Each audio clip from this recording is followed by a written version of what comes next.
নমস্কার, কেমন আছেন সবাই? ব্লগ বাই পূর্ণিমা আরেকটি ব্লগে আপনাদেরকে স্বাগত। সকাল বাজে এখন 8:30। আমার বাড়ির গাছে একটি এককাদি বড় কলা হয়েছিল কিছুদিন আগে, সেটা তো আপনাদের দেখিয়েছিলাম। আবারও এককাদি কলা হয়েছে। সেই কলার ফানার আর কি গুলো তো অনেকটাই বেরিয়ে গেছে। এখন নিচে মোচা ছিল, মোচাটা আমি কেটে নিয়ে এসেছি। সেই মোচাটা এখন চিংড়ি মাছ দিয়ে রান্না করছি। আর কাল গিয়েছিলাম বাজার। এই দেখুন, বাজার থেকে একটা বড় রুই মাছ নিয়ে এসেছিলাম। অনেকটা বড় রুই মাছটি। তো সেই রুই মাছটি আজকে ছেলে মেয়ে মাছের ঝোল খাবে না, ওরা মাছ ভাজা খাবে। তো মাছ আর আজ রান্না করব না, আমার রান্না রয়েছে, সেটা আমি আর আমার মা খেয়ে নেবো। ছেলে মেয়ে খাবে মাছ ভাজা। তো মাছগুলো সমস্ত পরিষ্কার করে এখন ফ্রিজে বক্সে বক্সে করে আলাদা রেখে দেবো। যেদিন যেটা দরকার তত সেটা বার করে নেবো। অনেকটা মাছ নিয়ে এসেছি, 2 কিলোর উপরে। চিংড়ি মাছও নিয়ে এসেছি। আর এই ছোট ছোট চিংড়িগুলো তো সবজি তরকারির মধ্যে খেতে বেশ ভালো লাগে, এবং বাটা খেতেও ভীষণ ভালো লাগে চিংড়ি মাছ বাটা। তা ছেলে মেয়ে মাছ ভাজা খাবে। তো ওরা একটু কড়া করে মাছ ভাজা করে দেবো। রুই মাছ একটু দিচ্ছি। আর এই যে ছোট ভোলা মাছে তো কাঁটা থাকে না, মাঝখানে একটা কাঁটা। তাহলে শক্ত করে ভাজা করে দিলে বেশ ওরা খেতে ভালোবাসে। তো কয়েকটা ভোলা মাছ ওদেরকে একটু ভাজা করে দেবো।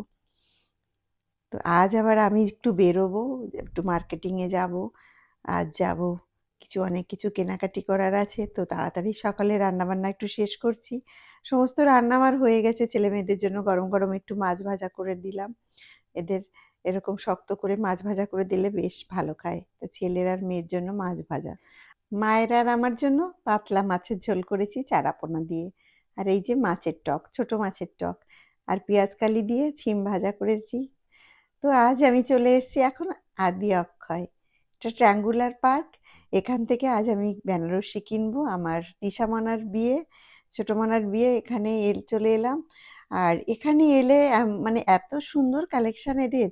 এখানে এলে এখানে পছন্দ হবেই, যার জন্য আর এদিক ওদিক কোথাও যাইনি, সোজা এখানে চলে এসেছি। এদের কালেকশন প্রচুর। আর এখান থেকে বেরিয়ে আবার একটু গড়িয়াহাটায় ঢুকবো।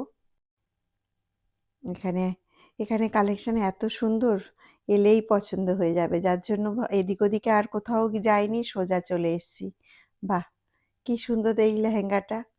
মডেলকে পরিয়ে রেখেছে, ভালোই লাগছে। আগে যাই উপরে, তারপর নিচে এসে আবার পরে দেখবো। আগে যেটা দেখতে এসেছি বেনারসি শাড়ি, সেটা আগে দেখে নিই। তো চলে এসেছি আমি একদম উপরে। এদের এখানে প্রচুর কালেকশন এবং খুব ভালো লাগে, তার জন্য আর এদিকে ওদিকে আর কোথাও যাইনি, সোজা চলে এসেছি এখানে। বাহ! তবে এখানে লাইটটা দেখুন, ওম লাইটের জন্য দেখুন কেমন লাগছে একটু। বোঝা যায় না। এই লাইটে বাড়িতে নিয়ে গেলে ঠিক অন্যরকম লাগে। তো এই যে শাড়িটি দেখলাম, মনাকে এখন একটু পরিয়ে দিলাম। দেখি কেমন লাগে। তো যেহেতু আজকে ও ব্লাউজ পরে আসেনি, টপ পরে এসছে, সেই টপের সঙ্গে শাড়িটি পরে অতটা খুলছে না আরকি। এই দেখুন মডেলকে পরানো রয়েছে, খুব সুন্দর। এই শাড়িটিও একটু অন্যরকম। এটা অবশ্য বিয়েতে লাল শাড়ি, লাল বেনারসি পরলে দেখতে বেশ ভালো লাগে। তো এখান থেকে বেনারসি পছন্দ হয়ে গেছে, বেনারসি নিয়ে নিলাম। অনেকটাই মানে মানে কি বলবো, ভারী। বেনারসি তো একটু ভারী হয়। তো বেনারসি নিয়ে নিলাম। এখন এখানে আমাদের পাঞ্জাবি ঠিক পছন্দ হয়নি। পাঞ্জাবিটা আবার বাইরে গিয়ে অন্য একটা দোকানে যাব, ওখান থেকে নেব। তো এখানে প্রচুর কালেকশন এদের, বেশ ভালো লাগে এখানে এলে। তো নিয়ে নিয়েছি। এখন এখান থেকে সামনে যাব, সামনে আবার ধুতি পাঞ্জাবি আর অনেক কিছু কেনার আছে। আজ বিয়ের জিনিসগুলো মোটামুটি সব কিনবো। তো এখন চলে এসেছি গড়িয়াহাটায়। আর গড়িয়াহাটায় আসলে তো বুঝতেই পারছেন প্রচুর জিনিস সাজুগুজু মেয়েদের। এই দেখুন কত! গড়িয়াহাটায় এলে একদম চোখ ধাঁধিয়ে যাবে, এত সুন্দর সমস্ত। আর প্রচুর, আর দামটা খুব একটা বেশি না, তবে একটু বার্গেনিং করতে হয় এখানে, অনেকটাই বেশি চেয়ে বসে। আর এই যে এসছি এখন পাঞ্জাবির দোকানে। এখন এখানে মেয়ের জন্য তো বেনারসি শাড়ি কেনা হয়ে গেছে, এখন জামাইয়ের পাঞ্জাবি, ধুতি পাঞ্জাবি এখন নেব এখান থেকে, পছন্দ করব। বাহ, খুব সুন্দর ধুতি পাঞ্জাবিগুলো। তো এই পাঞ্জাবিটা পছন্দ করেছি, আর এই ধুতিটা পাঞ্জাবির সঙ্গে ধুতির ম্যাচিং করেছি, একটু মেরুন কালার। খুব সুন্দর লাগছে দেখুন। দামটাও খুব একটা বেশি নয়, 4095 পাঞ্জাবিটা। আর ধুতিটাও খুব একটা বেশি দাম নয়, তবে খুবই সুন্দর, খুব সুন্দর। ওখানে আমি দেখেছিলাম আদি অক্ষয়, বাট আমার ওখানে পছন্দ হয়নি। তো এখান থেকে নিয়ে নিলাম ধুতি পাঞ্জাবিটা। আর টুকটাক এখন কিনবো। আর গড়িয়াহাটায় এলে তো ভীষণ ভালো লাগে।